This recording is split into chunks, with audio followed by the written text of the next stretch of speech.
Hospitals are made of hallways.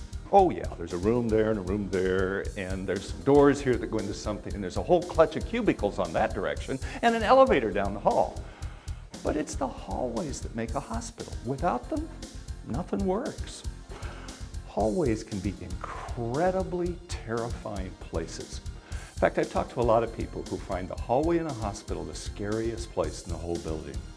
I think it's because you could be busy doing your thing and people just walk right on by and don't even notice you, and you feel really guilty and uncomfortable. You want to say, "Hi, Lauren," or something, but you don't know who they are and they don't look at you. Hallways can really be lonely, unfriendly. Remember when you're in a hallway and 4 people dressed in beautiful bright scrubs come walking down, laughing and talking together like really good friends. You know they're important and you're nobody, and they don't even see you, and you get as close to the wall as you can, and you can't. They still bump into you and don't even know you're there, and you just pray, "God, give me a door so I can escape." That doesn't happen either. Hallways can be incredibly lonely places. So can elevators.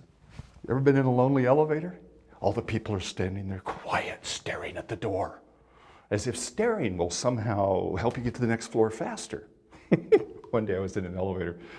There were about a dozen of us, and we got on first floor. You know, I pushed 7, only to discover that everybody else wanted to go to either 7 or 6. And so as soon as the elevator doors closed, the elevator went downstairs. Why does it always do that? Gets all the way downstairs, and a little boy, maybe 7 or 8, and his mom get on. Mom is grasping that boy you would a German Shepherd dog that was getting ready to attack the neighbor. Just hold on to this kid. We get back up to first floor, total silence in the elevator. We're all watching the crack, you know, where the door may open. The door opens on first floor. The boy walks to the side, looks up at the collection of buttons, and goes and punches every single one of them. And as he gets off, he looks at us and says, "Y'all need to talk more." And the door closed on a raucous conversation where all of us are saying, "Mothers should be taking," and little boys are a real problem. And somebody says, "I always wanted to do that." We had a glorious trip all the way to 7th floor, and we talked all the way. How many people need to be in a hallway before it's no longer lonely? How many people does it take in an elevator to destroy fear? We talked about that one day on a mission committee. A long conversation, 30 minutes, with all of us telling stories. And at the end of the 30 minutes, one of our nursing supervisors said, "Do you know what we need? We need a mission ambassador on every unit. Those people would help us all make sure that we brought peace to employees and patients alike." And we all laughed and went on to the next item. It was about 10 days later, 2 young ladies from patient finance called me. "Pastor, we need to talk." So I went and listened. We've been mission ambassadors for the last week.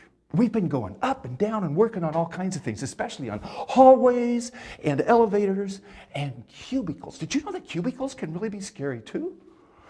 I chuckled, and they gave me 3 sheets of paper. Here's what they learned about hallways. You ready?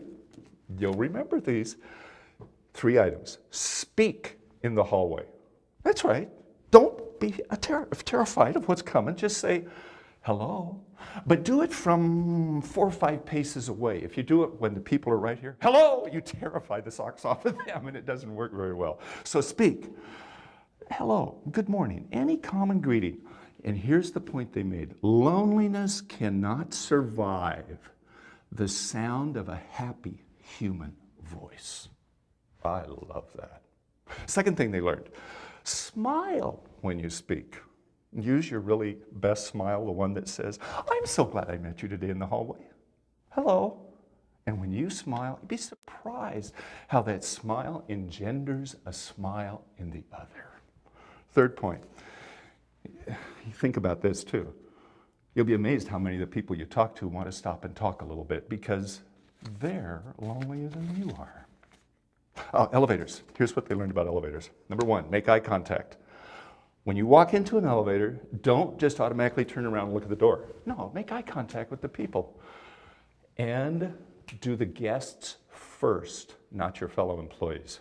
You always see the fellow employees. If you look at the employees and make eye contact, the guests feel left out. And your goal is to help the guests feel part of the hospital family.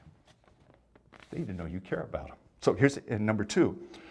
Speak to the children first, but do it at eye level.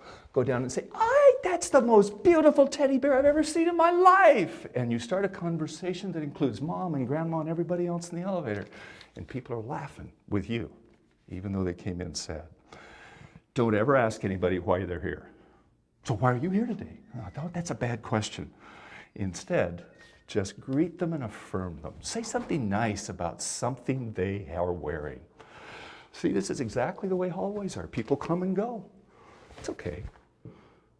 Affirm what's happening. I've affirmed watches. I've affirmed glasses. I've affirmed hairdo. I've affirmed roses many times.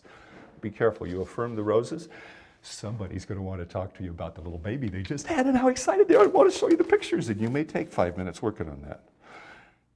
4th point, this is from those kids. You may not want to try this, but one of the best ways to break up elevator silence is to come in, face the crowd, and say, okay, glad that you came here today for the barbershop quartet practice. Will all the second tenors raise their hands? I guarantee that between that floor and the next, you're going to have a lot of conversation and laughter. And everybody will get off at the next floor just to get away from you. No, not true. And then they said, here's what we've learned about cubicles, Pastor D. Roll your chair next door and say hi. And then let your heart take it from there. When Paul spoke to the people in Colossians, he said, loneliness does not match with God's peace. Focus on his peace, and he will fill you with it. And when you're full of his peace, you will be in tune with each other. You can do that. You can do it today as part of your sacred work. Your assignment for today? You already know, don't you? Elevators and hallways. Go get them!